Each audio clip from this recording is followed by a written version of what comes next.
فكرة عبقرية وحصري هتعملي بيها الفطير المشلتت النهاردة من غير عجن ولا فرد ولا نشابة ولا كمان توريق، والسر في خليط التوريق اللي احنا هنعمله النهاردة. كلنا عارفين ان الفطير المشلتت بيحتاج عجن كتير جدا ويحتاج كمان عجان. بعد ما تجربي الطريقة دي خليكي تعملي كل يوم فطير مشلتت.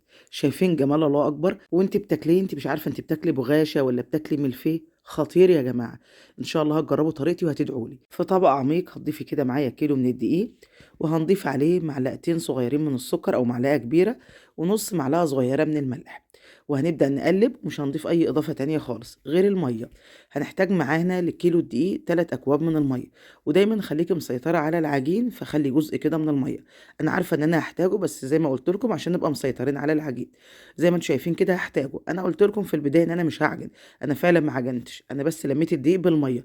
والعجينة زي ما انتم شايفين كده مقطعة، ولا فيها عرق ولا أي حاجة، ولا هبذل فيها أي مجهود.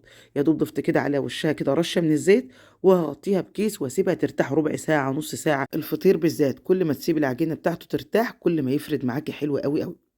هنا خلاص كان عدى حوالي كده نص ساعة، بوريكم كده بايديا والعجينة بنفس شكلها اهي. يعني ما حطيتش ايدي عليها خالص، الله اكبر، ملمسها ناعم كأني خدمتها بالظبط.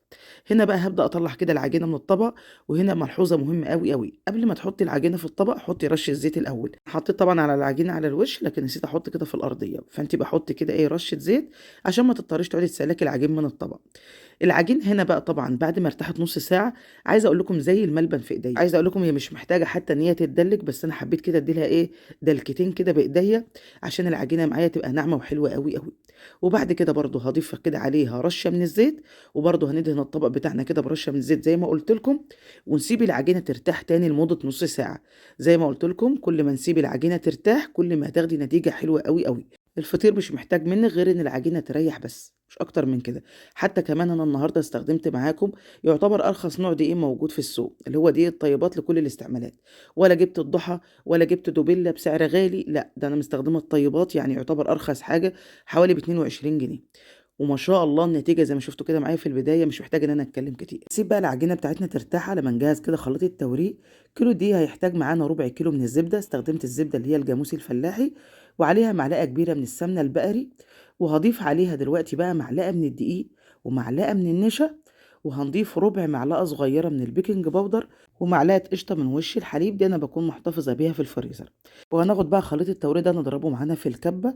وهوريكم دلوقتي شكله، عايزه اقول لكم كانك ضربه كريمه بالظبط. وبكده خلاص خليط التوريق يكون جاهز معانا تمام. ومش شرط خالص ان انتوا تستخدموا الزبده الجاموسي مع البقري مع القشطه.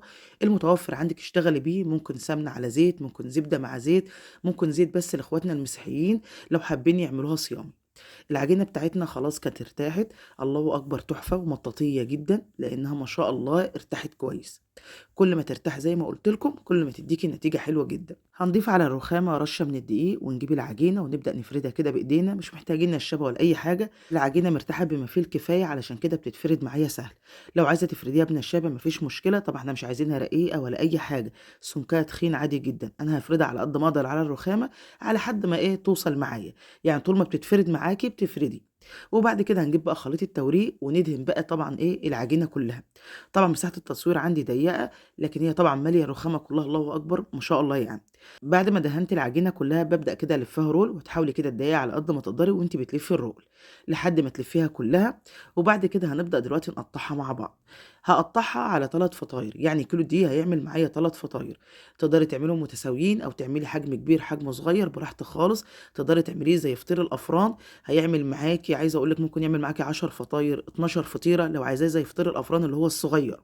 لكن انا النهارده هعمل 3 فطاير بس. بس هعملهم مقاسات لان الصواني المتوفره عندي 3 مقاسات مختلفة. أول مقاس معايا 32، والمقاس التاني 28، والتالت 24. فأنا قطعت العجينة 3 مقاسات مختلفة. كده خلاص رصيتهم معايا في صينية، والصينية دي هعطيها بس دهنة خفيفة قوي من الزيت. وبرضه هحط على وشها رشة من الزيت. بوريكم هنا ما شاء الله الطبقات عاملة ازاي. هندهنها بالزيت زي ما انتم شايفين كده، ونغطيها برضو بكيس تلاجة. ونسيبها برضو ترتاح تاني، وهوريكم بقى شكل العجينة بعد ما ارتاحت عاملة ازاي. طبعا انا شغالة بالنهار براحتي، بعمل كل مصالح البيت، مش قاعدة جنب الفطير ولا اي حاجة، لا ده انا بسيبه براحته خالص. لما يرتاح ارجع له وابدا اكمل، مفيش اي مشكلة. العجينة هنا بعد ما ارتاحت الله اكبر هبدا افردها.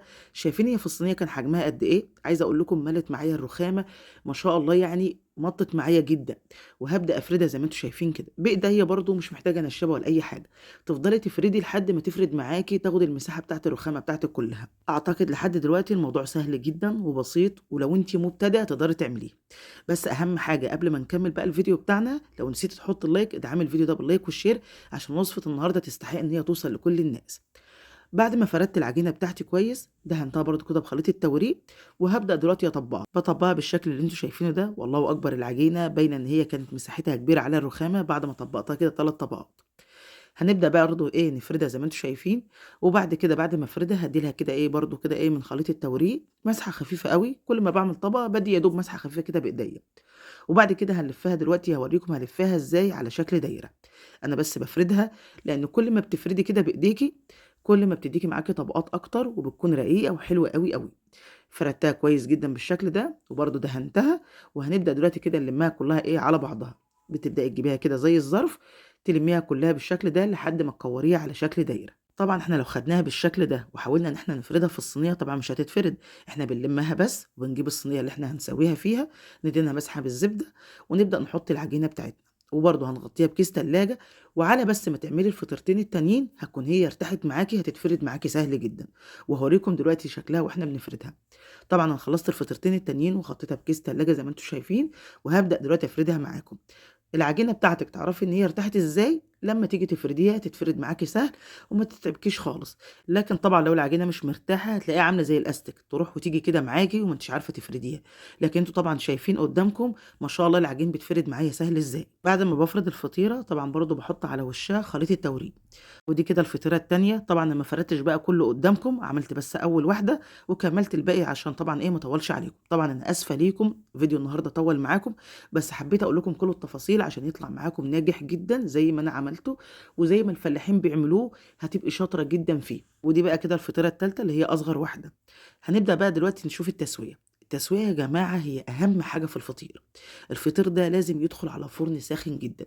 المعجنات والفطير والبيتزا لازم يدخلوا على أعلى درجة حرارة في الفرن. يعني أنا أول ما بدأت أفرد شغلت الفرن يبدأ يسخن معايا، علشان على ما أخلص أدخل الفطير على طول.